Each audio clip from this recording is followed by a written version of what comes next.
What is up guys, Julien here, the French winemaking guy who makes wine videos here on YouTube. Yes, wine videos, and we are looking at how to pronounce the name of this rather popular sparkling wine from France, from the Rhone valley of France, that is made around a village or a town that is called Die, indeed, D-I-E, made from the grape variety that is called Clairette.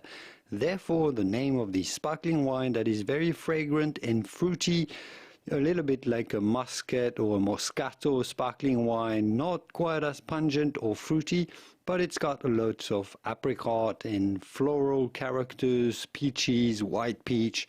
Really quite nice. The tradition version, what is called tradition version, is going to be rather sweet. So if you want a dry version, make sure you buy a brut one. So how do we go about pronouncing this?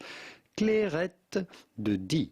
Clairette de Die, sparkling wine from the Rhone Valley of France. Clairette de Die, Clairette de Die. Here are many more videos if you like to learn more about wine. Here is what to watch next. I'll leave you to it, and I will see you soon in the wonderful world of wine. Au revoir.